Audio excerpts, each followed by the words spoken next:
The first thing my mother said when she saw the new keypad on the front door wasn't "I'm sorry," or even "Can we talk?" It was "You can't just lock out your own family." And before I tell you how we got to that porch, with 40 relatives standing behind her in the gravel driveway holding coolers and folding chairs, let me take you back. If you've ever been the one who quietly kept something running while everyone else assumed it simply ran itself, type the word "quiet" in the comments when you get there, because that word is going to mean something very specific by the time this story ends. And if stories like this one speak to you, go ahead and subscribe now, because there's a lot more where this came from. My name is Meredith Callahan. I'm 38 years old, and I'm a veterinarian, the large animal kind, which means most of my working life happens on other people's farms in northern Wisconsin, elbow deep in situations most people would rather not think too hard about.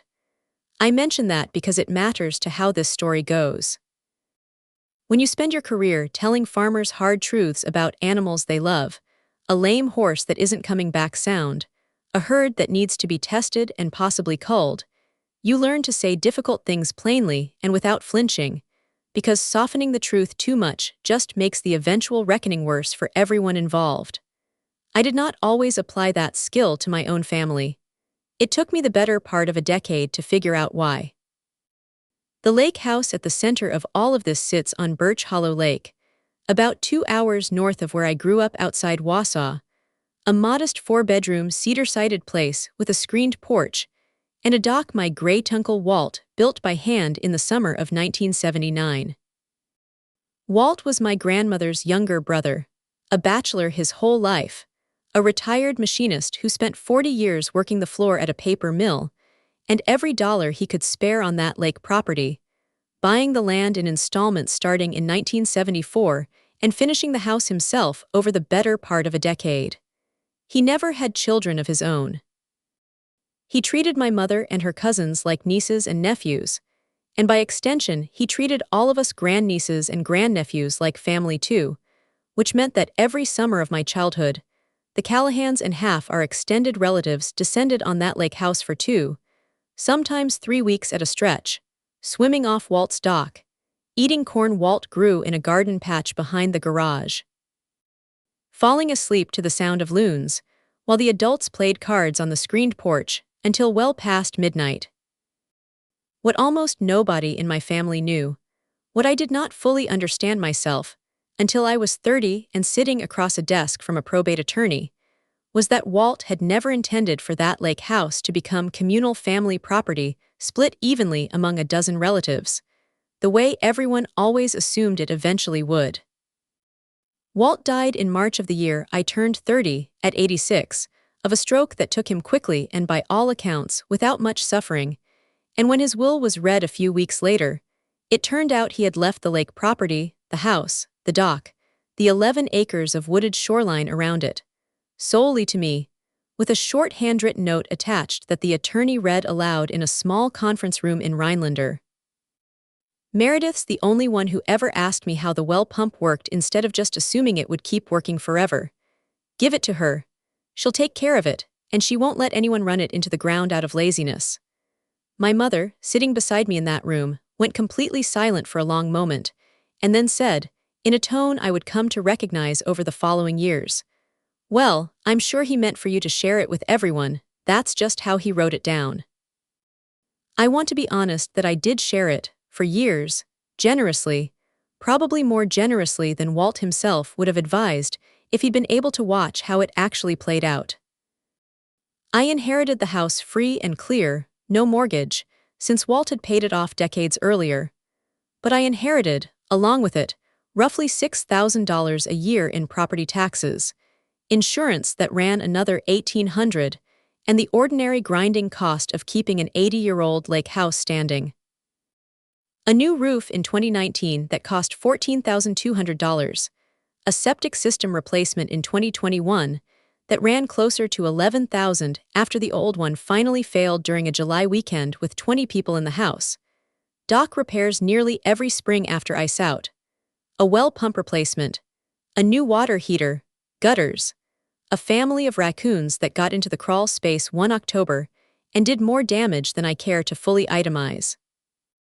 I paid for essentially all of it, quietly, the way I had learned, growing up, that Callahans were simply supposed to handle things without making a production out of asking for help.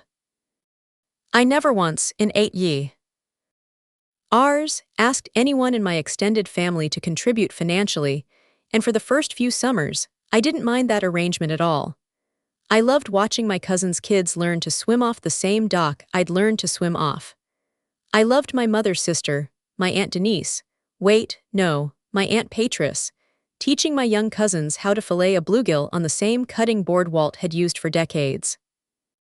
It felt, for a long time, like exactly the kind of legacy Walt would have wanted, a house full of people who loved it the way he had. What I did not expect, what crept in slowly over those 8 years, the way water finds its way into a foundation crack by crack, was how completely the rest of the family came to treat the lake house as a resource that existed independent of me, something that simply belonged to the family in the abstract, something nobody needed to ask about, plan around, or, eventually, even thank me for. It started small. My cousin Jenna asked to use the house for a bridal shower the summer after Walt died, which felt natural, sweet even, and I said yes without hesitation. The following summer, my brother Derek asked if he and his wife Amanda could bring their in-laws up for a week in July, and I said yes to that too, even though it meant I couldn't use the house myself that month. By the third summer, the requests had stopped sounding like requests at all. My mother started referring to specific weekends as already spoken for in group texts before ever checking with me, informing me, rather than asking, that the 4th of July week was Denise's family's turn this year, as though a rotation existed that I had somehow never been consulted about creating. I remember sitting in my own kitchen, 2 hours from the lake, reading a message that said, "Just a heads up, Uncle Ray's bringing his boat up to the dock next weekend. Hope that's okay." Sent the Thursday before the weekend in question, structured less like a question and more like a courtesy notification about a decision already made. There was a Memorial Day weekend, the year I turned 33, when I drove up to the lake house myself, unannounced, mostly because I needed a quiet weekend after a brutal week of farm calls, and found the house already occupied by my cousin Todd's entire family, 5 of them, sprawled across the living room with sleeping bags and an air mattress, none of whom had told me they were coming, all of whom seemed genuinely surprised, almost put out, that I hadn't known. Todd's wife actually said to me, standing in the kitchen I had personally repainted the previous summer, "Oh, we didn't realize we needed to check with you specifically. Your mom said the house was open this weekend." I ended up driving back home that same night, exhausted, having not slept in my own lake house on a holiday weekend because 5 people I hadn't invited had gotten there first. I did not make a scene. I told myself it was a scheduling mix-up, an honest miscommunication, and I let it go, the way I had learned to let so many things go over the years. There was also a stretch, around the time I turned 35, when I discovered that my mother had been giving out the physical spare key, the old-fashioned kind that predated the smart lock system, to relatives I had never even met in person, distant cousins on my father's side, who apparently wanted to use the house for a fishing trip while passing through the area. I found out only because one of them left a voicemail thanking the family for letting them stay, a voicemail on the house's old landline that I happened to check during a maintenance visit. When I asked my mother about it, she told me, without much apparent concern, that Walt himself would have wanted the house to stay open and welcoming, that keeping track of who exactly held a copy of the key had never seemed important to her, since it's not like anyone in this family would ever do anything to hurt the place. I did not have the heart, at the time, to explain that having no idea how many keys were circulating, or who held them, was itself a kind of harm, quiet and slow-moving, the kind that erodes a person's sense of control over their own property one unaccounted-for copy at a time. There was another incident, 2 summers later, that I still think about more than I probably should. My cousin Marissa held her wedding reception at the lake house, A full outdoor ceremony under a rented arch on the lawn Walt had mowed by hand for 40 years, with a caterer, a string quartet, nearly 80 guests, and a wedding planner who called me exactly once, 3 days before the event, to ask whether the propane tank for the outdoor heaters was already full or did we need to arrange a delivery. Nobody had asked whether I minded 80 strangers trampling the lawn, whether the septic system, the one I had replaced at considerable expense specifically because it couldn't handle heavy usage, could withstand a full wedding recept.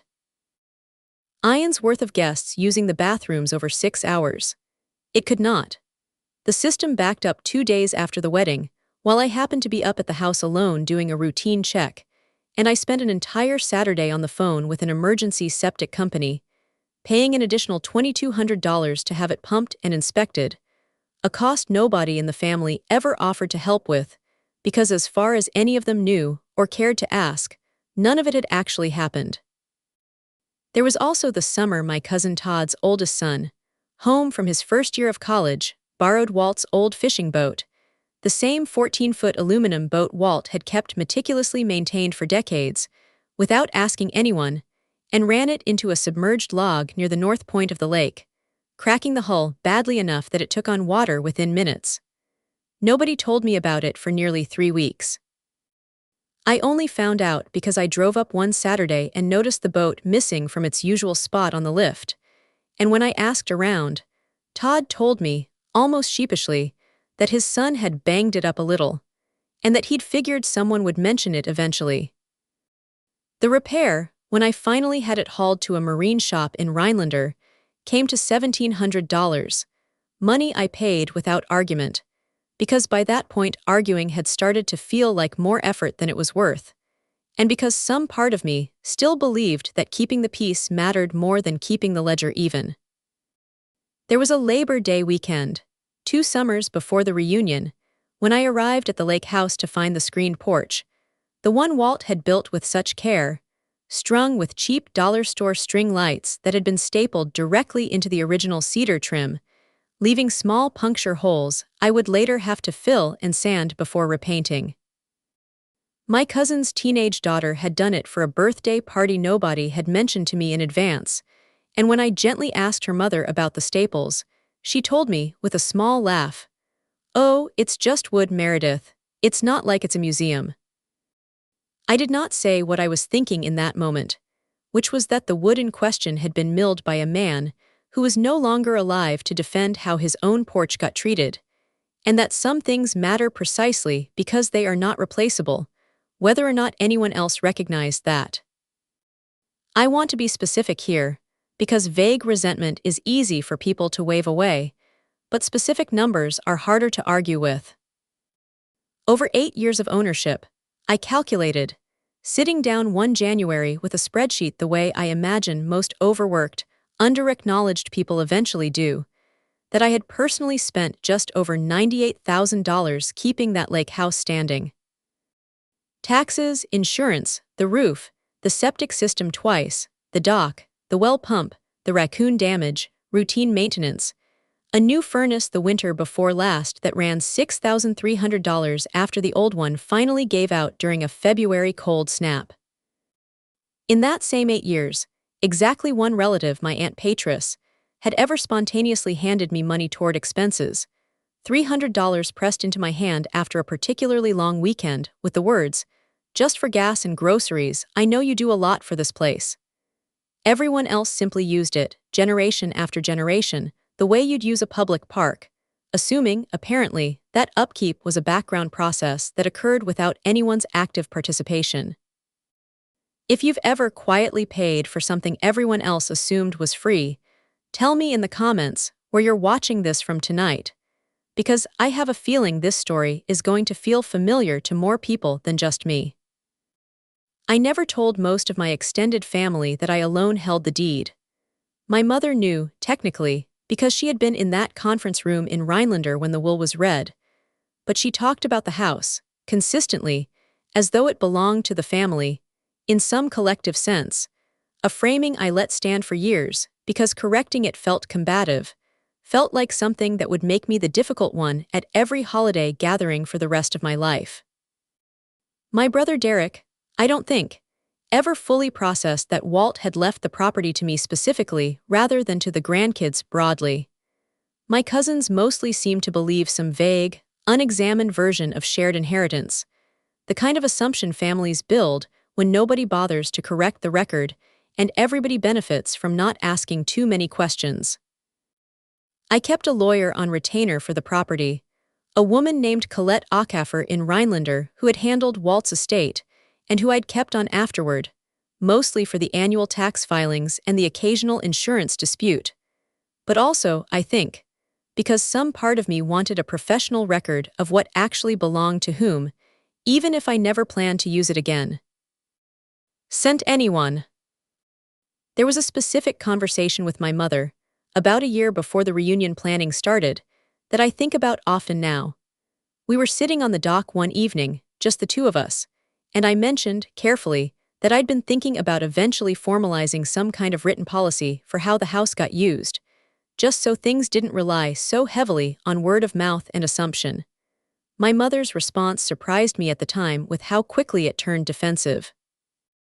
"Why would you need paperwork for family, Meredith? That's what strangers do. We're not strangers."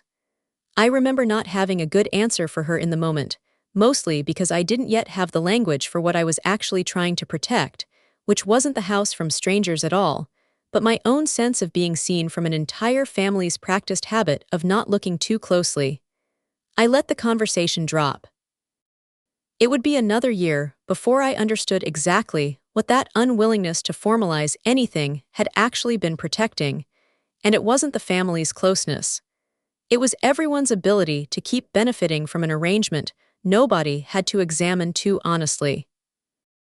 Colette told me once, over the phone, midway through my 30s, "Meredith, you can keep letting people use this place for free forever if that's genuinely what you want, but you should understand that the longer you let an informal arrangement run unspoken, the harder it becomes for anyone, including you, to remember it was ever a choice rather than an obligation."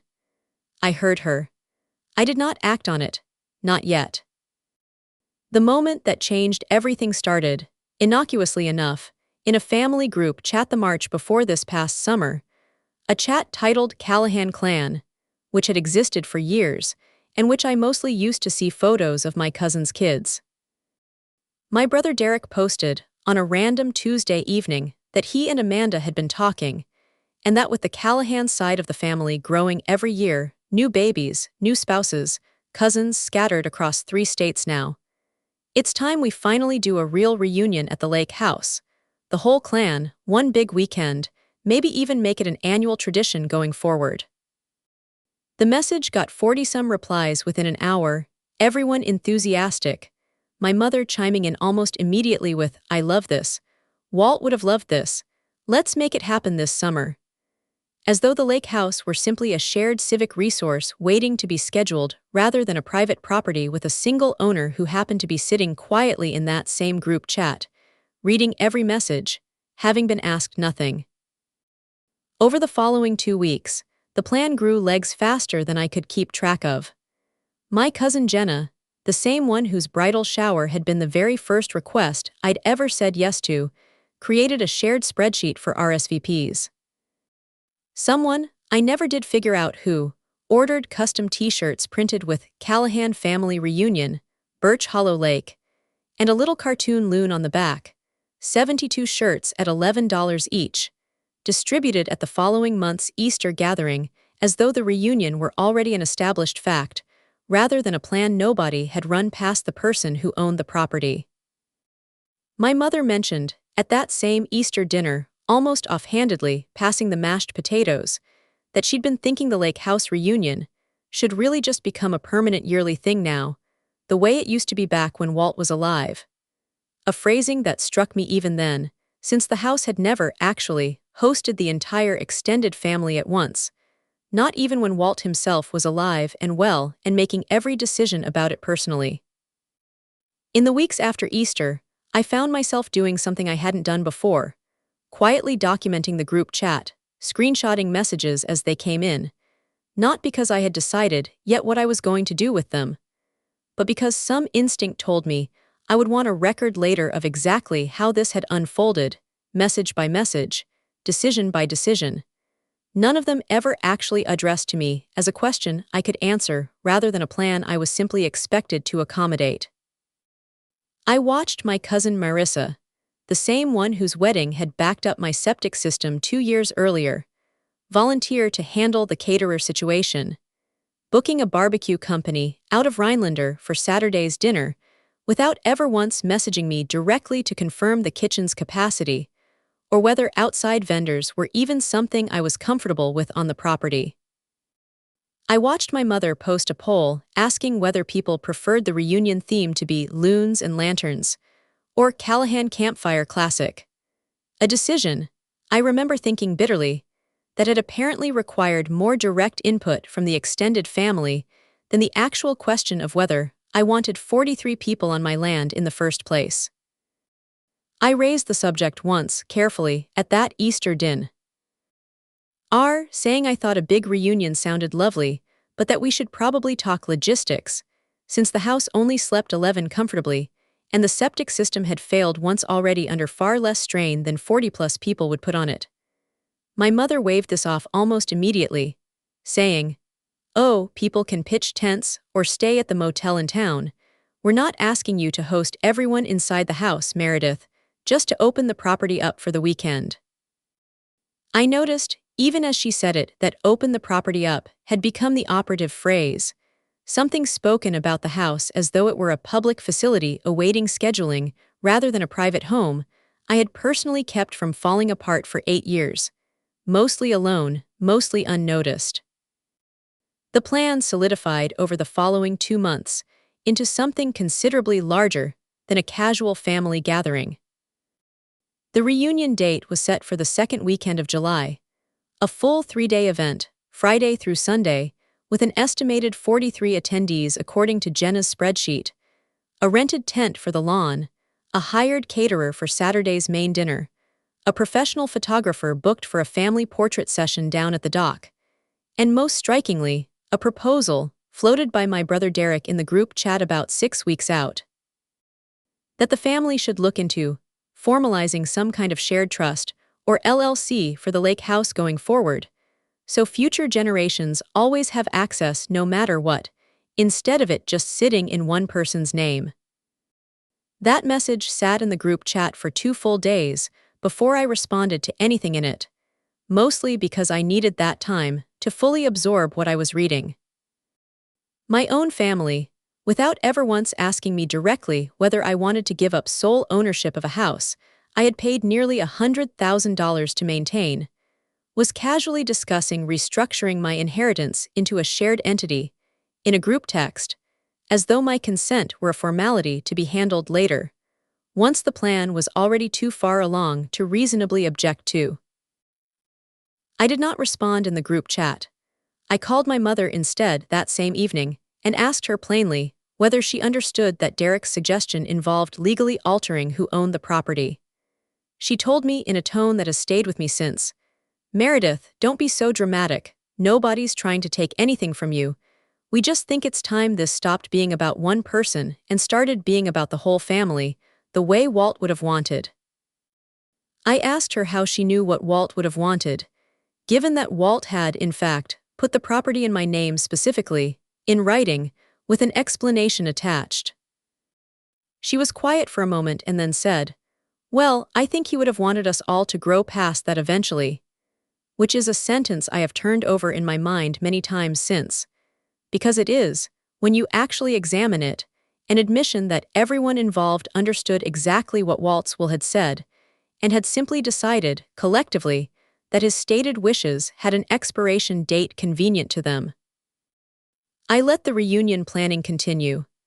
I did not announce, in that phone call or in the weeks after, that I had any intention of stopping it, and I want to be honest that part of the reason was practical.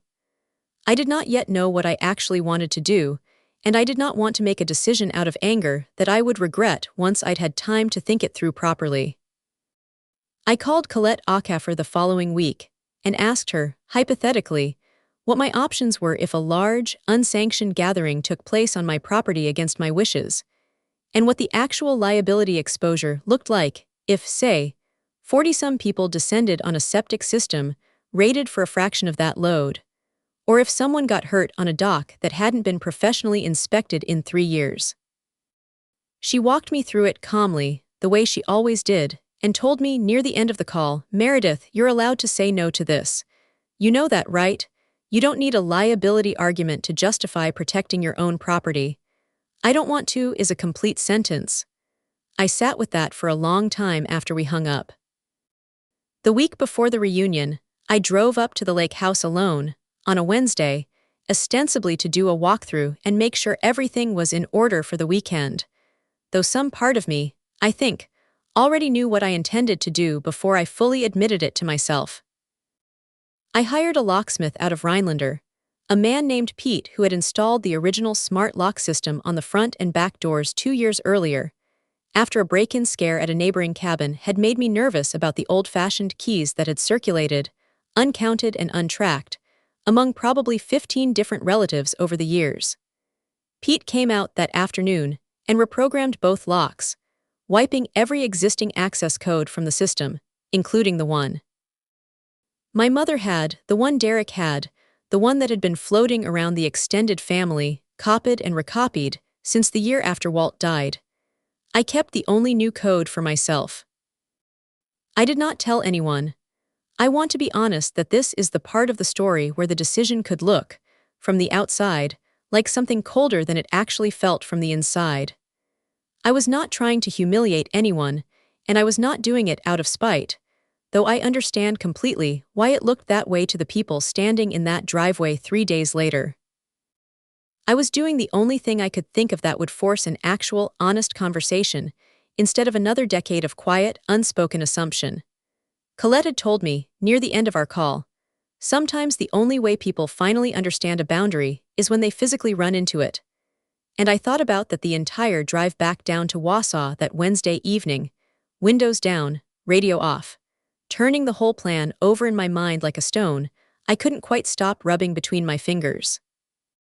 The reunion weekend arrived on a Friday in mid-July, hot and clear, the kind of lake weather Walt used to call postcard weather without a trace of irony. I did not drive up that morning with everyone else. I stayed home in Wausau, my phone face down on the kitchen counter, doing chores I did not actually need to do, waiting. The first message came in around 11:30 from my mother. "Hey, weird, the code isn't working. Did something happen to the lock?" I did not respond right away.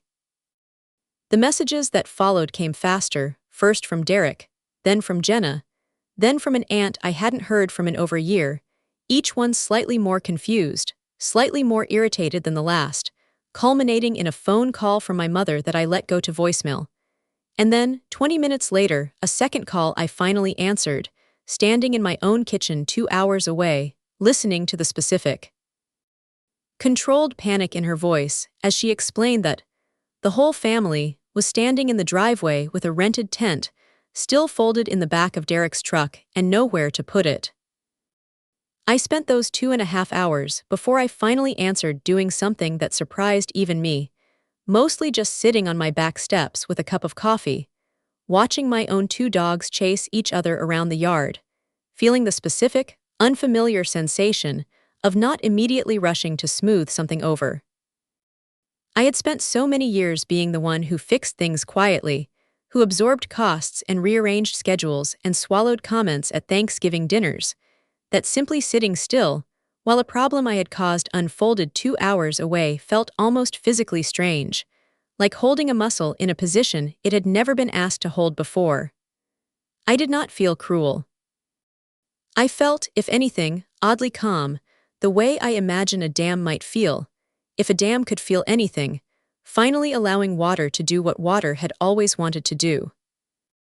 I told her calmly, the way I would explain a difficult diagnosis to a farmer standing in his own barn, that the lock codes had been changed intentionally, by me, because I had never actually agreed to host a 43-person reunion, a proposal to restructure the property's ownership, and a full weekend of caterers and photographers on a septic system I had personally warned everyone could not handle that kind of load. She was quiet for a long moment, and then she said the thing I opened this story with. The thing about not locking out your own family. And I told her, gently but without backing down, that I would drive up that afternoon and meet everyone there, in person, to explain properly. Because this was not a conversation I wanted to have in fragments over the phone, while 40 people stood around listening to her half of it. I want to describe that drive up because I think it matters. It was 2 hours of highway, mostly farmland and pine forest, the same road I'd driven more times than I could count over the years, usually with a cooler of eggs from my own chickens or a bag of tomatoes from my garden, headed up to a house I loved more than almost anywhere else on earth. I did not feel triumphant on that drive. I felt something closer to grief, actually, grief for the version of this story where my family had simply asked me, where a reunion could have happened exactly the way they wanted it to, tents and caterers and matching t-shirts. And all, if only somebody had thought to check with me first instead of assuming my agreement the way you'd assume a public park would still be open on a Saturday. When I pulled into the driveway a little after 2, I found exactly the scene my mother had described. 40-some relatives scattered across the gravel, and the lawn, coolers and folding chairs, and the rented tent still lashed to a trailer. Kids running in circles because nobody had told them yet that the plan had changed, and my mother standing on the porch steps in front of the new keypad like a sentry guarding a door she no longer had access to. Derek walked over to my car before I'd even fully parked, and I could see, in his face, an expression I recognized from childhood, the specific look he used to get right before he was about to argue a point he already suspected he was going to lose. I sat in the car for a moment before getting out, longer than I needed to, mostly to steady myself, watching through the windshield as small clusters of relatives whispered to each other, some visibly annoyed, a few looking almost embarrassed on my behalf without yet understanding why. My cousin Marissa was on her phone, presumably trying to reach the caterer to push back the delivery time.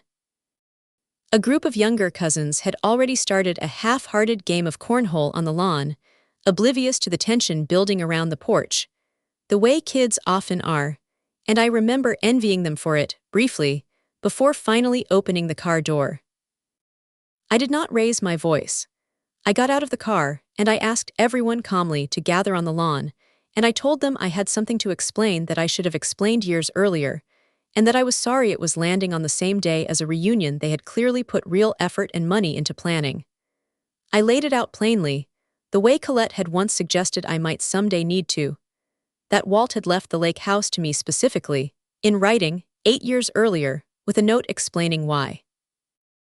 That in the 8 years since, I had personally covered roughly $98,000 in taxes, insurance, and repairs, without asking for reimbursement from anyone, because I had wanted the house to stay a place the whole family could enjoy. That I had learned, 3 weeks earlier, in a group chat I had never been properly consulted in, that plans were underway not just for a 43-person weekend the septic system could not safely support, but for restructuring my own inheritance into a shared trust, without my agreement ever actually being sought, merely assumed. I paused there, letting that settle across the lawn, and I could see, in the faces watching me, a kind of ripple moving through the group as people who had not been paying close attention to the group chat specifics began piecing together, for the first time, exactly what had been proposed in their names.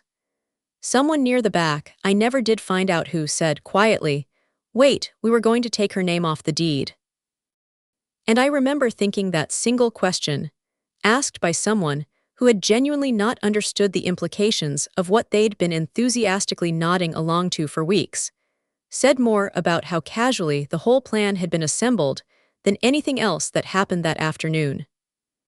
My mother's face, standing on those porch steps, went through something I had genuinely never seen on her before, a kind of stunned recalculation, as though she were mentally replaying 8 years of holidays and looking for the moment she had crossed a line she hadn't realized existed. She said quietly, "I didn't think of it that way. I really didn't." Derek, for his part, was less immediately convinced, saying something about how the whole point of family is sharing things, mere, you can't just gatekeep Walt's legacy. To which I responded, evenly, that I had spent 8 years sharing it generously without complaint, and that the actual gatekeeping had started the day the group chat began discussing legally restructuring my ownership without asking me first. I told him I was not opposed to a family reunion. I told him I was opposed to being treated as an afterthought in decisions about property. I alone had spent nearly $100,000 keeping standing. There was a long, uncomfortable silence on that lawn, 40-some relatives standing in the July heat, half of them still wearing the matching loon t-shirts, nobody quite sure what came next. My Aunt Patris, the one person who had ever spontaneously handed me money over the years, spoke up first, saying, "Meredith's right. I think we all just got used to this place being free, and we stopped thinking about what that actually meant for her." A few heads nodded. My cousin Jenna, visibly embarrassed, mentioned quietly that she hadn't realized, when she made the RSVP spreadsheet, that nobody had actually confirmed with me directly, that she'd simply assumed, the way everyone apparently had, that the lake house belonged to some collective version of the family rather than to one specific, overworked person who happened to be standing in front of all of them now. I did let them stay that weekend, in the end, though not entirely the way it had originally been planned. I told my mother and Derek that the tent could go up, that people could set up on the lawn and use the dock, but that the house itself would sleep no more than the 11 it was rated for, and that anyone requiring the septic system for anything beyond ordinary weekend use would need to bring in a portable option, which, after some scrambling and a few tense phone calls, my brother actually arranged himself, renting 2 portable toilet units from a company in Rhinelander at his own expense, a genuine, if belated, gesture that told me something had actually shifted in how he understood the situation. The reunion happened. It was smaller in spirit than originally planned, quieter, a little more careful, but it happened. And by Saturday evening, sitting around the fire pit Walt had built decades earlier, I watched my family navigate an occasion they had built without me and were now, for the first time in 8 years, genuinely including me in.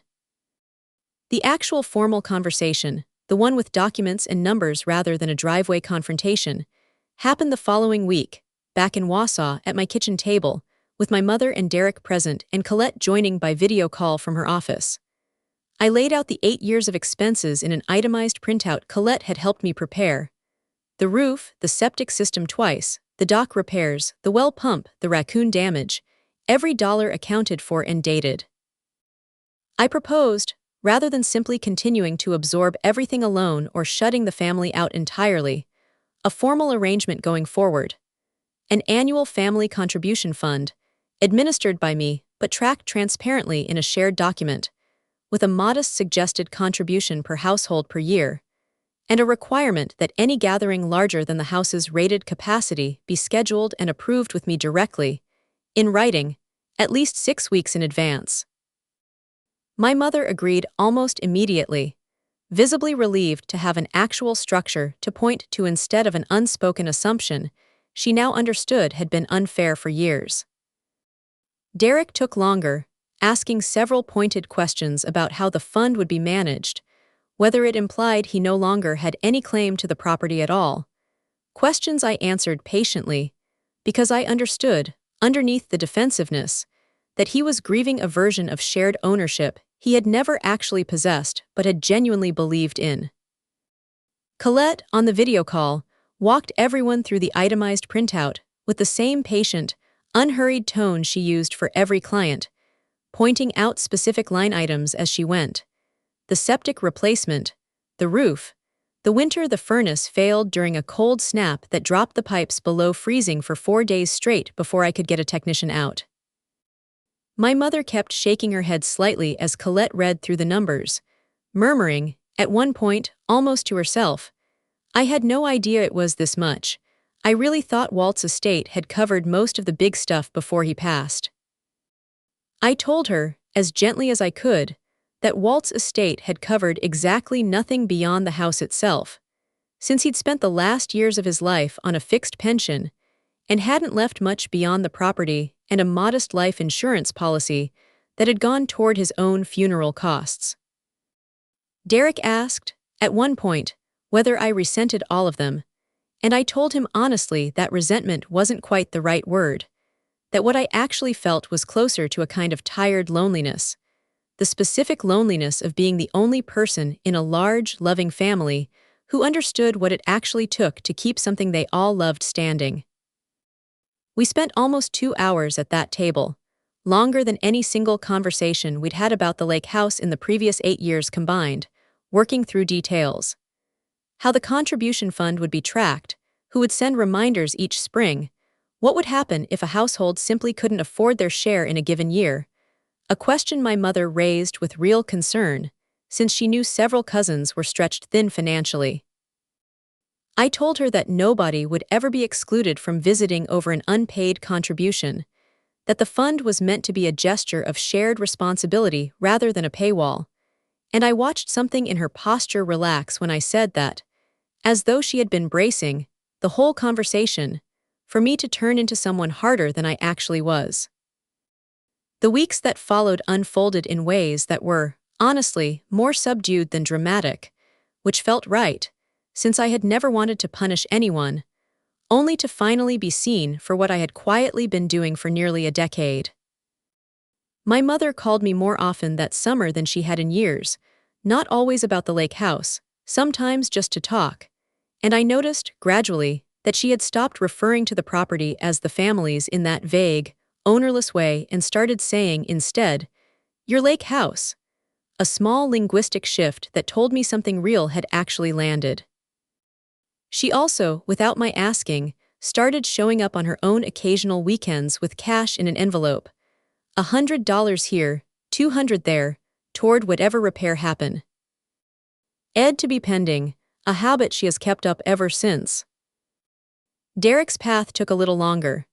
For the first month or so after the reunion, our conversations stayed clipped, practical, mostly logistics about the contribution fund, and nothing personal underneath it. It was Amanda, actually, his wife, who called me privately in August, telling me she'd had no idea about the full scope of what I'd been covering financially over the years, that Derek had genuinely believed, based on things our mother had said over the years, that the house was informally shared property with costs, handled somehow, by some vague collective arrangement he'd never examined closely. She told me she'd had a long conversation with Derek after that call, and that he'd been quieter than usual for a few days afterward, processing something he clearly hadn't expected to have to process. Derek eventually called me himself in September, and told me, a little stiffly but sincerely, that he was sorry, that he'd let himself believe a comfortable story about the lake house, because examining the real one would have meant admitting he'd been taking something for granted for years, and that admitting that felt worse than just not looking too closely. He also told me, in that same call, something that stayed with me longer than his apology did, which was that growing up, he'd always seen me as the responsible one, in a way that had let him quietly opt out of ever thinking too hard about responsibility himself, that being cast as the reliable sibling from childhood on had somehow, over the years, curdled into an unspoken permission for everyone else, including him, to simply assume things would get handled without their involvement. "I think I mistook your competence for your willingness," he said, a sentence that surprised me with how precisely it named something I hadn't fully articulated even to myself. We talked for almost an hour that evening, longer than we'd talked one-on-one in years, and by the end of it, he'd offered, unprompted, to take over coordinating the annual dock inspection each spring, a small, practical gesture that has held steady ever since. My cousin Jenna, who had built the RSVP spreadsheet and ordered the Loon t-shirts, reached out a few weeks after the reunion to ask if she could come up for a weekend, just the two of us, to help with some overdue yard work around the property, an offer that surprised me, since Jenna had never once, in 8 years, offered to physically help with anything at the lake house beyond attending it. We spent a Saturday clearing brush and repainting the dock railing, and somewhere in the middle of it, sweaty and sunburned, she told me she'd felt genuinely sick standing in that driveway watching my mother's face when I explained the numbers, that she hadn't understood, until that exact moment, how much invisible labor had been holding the thing she loved together, and that she planned, going forward, to actually ask before assuming anything about the house again. A small promise she has kept every time since. My Aunt Patris, the one relative who had always quietly noticed what the rest of the family hadn't, sent me a card about a month later, an old-fashioned paper card rather than a text, that simply said, "Walt would be proud of how you handled that. He always said the ones who ask the real questions are the ones you can trust with something that matters." Love, Aunt P.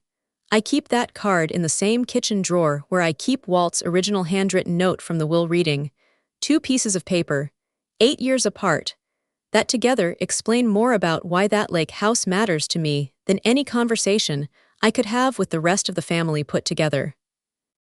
Todd, the cousin whose son had cracked the hull of Walt's old fishing boat years earlier, reached out to me in a way that surprised me more than almost anyone else's response that summer. He called in late July, a little awkward on the phone in a way that wasn't like him, and told me he'd been thinking, since the reunion, about the boat, about the $1,700 I'd quietly paid to repair it, about how he'd never once, in all the years since, actually thanked me for absorbing that cost without complaint. He told me his son, now finishing his 2nd year of college, had asked him recently whether the family still had access to Aunt Meredith's lake house, phrasing that had apparently stopped Todd cold, since he realized his own son had been raised, indirectly, with the same unexamined assumption of access that the whole extended family had operated under for years. Todd asked if he could send me the $1,700, 8 years late, and I told him he didn't need to, that what actually mattered to me was the phone call itself, the fact that he'd finally connected the dots between comfort and cost.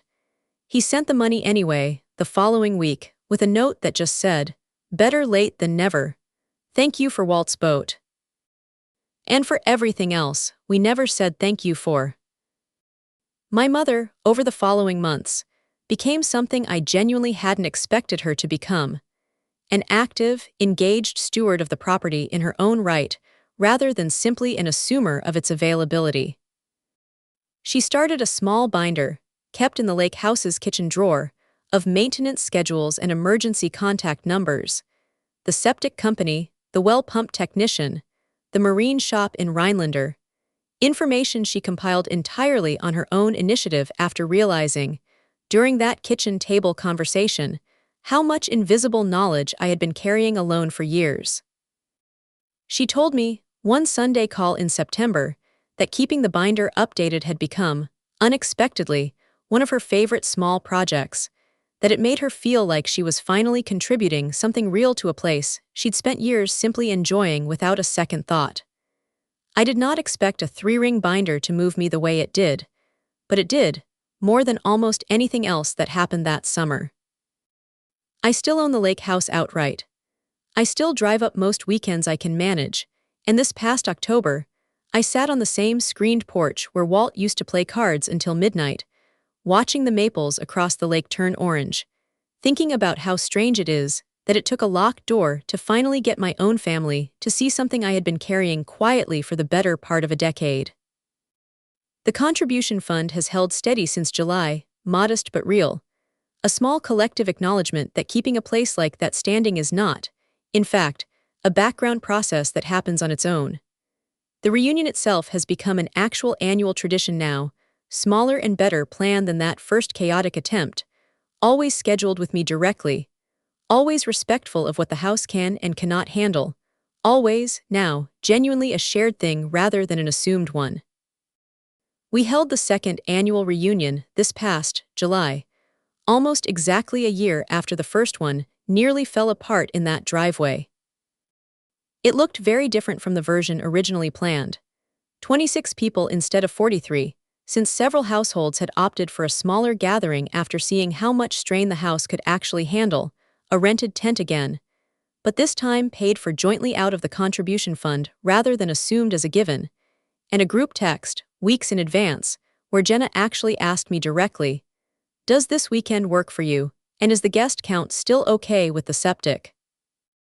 A question that would have seemed almost absurdly formal to me 2 summers earlier, and now simply felt like what respect was supposed to sound like. My mother cooked most of Saturday's dinner herself instead of hiring a caterer, saying she wanted the weekend to feel more like the ones she remembered from Walt's era, homemade and unhurried, and standing in that kitchen watching her work, flour on her hands, humming something under her breath, I felt closer to her than I had in years.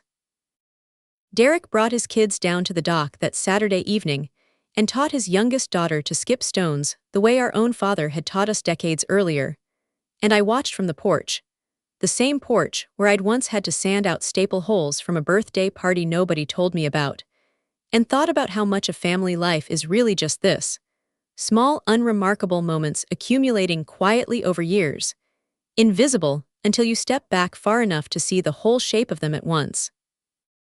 Amanda found me in the kitchen afterward and told me, quietly, that this was the first Callahan gathering in years she'd actually looked forward to instead of merely attended, that something about everyone finally understanding the real cost of the place had made it feel more precious rather than less, more worth protecting rather than simply worth using.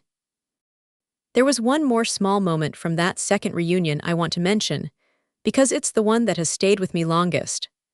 Late Saturday night, after most of the kids had gone to sleep, and the adults had settled into the low, easy conversation that always seems to follow a good meal, my mother came and sat next to me on the porch steps, the same steps she'd stood on a year earlier telling me I couldn't lock out my own family. She didn't say much at first, just looked out at the dark lake for a while, and then she said, "I used to think loving this place meant using it as much as we could. I think I understand now that loving it actually meant learning what it cost you to keep it standing for us." I didn't have a clever response ready. I just reached over and took her hand, the way she used to take mine at my own father's funeral years before any of this began, and we sat there together for a long time, listening to the loons, not needing to say anything else.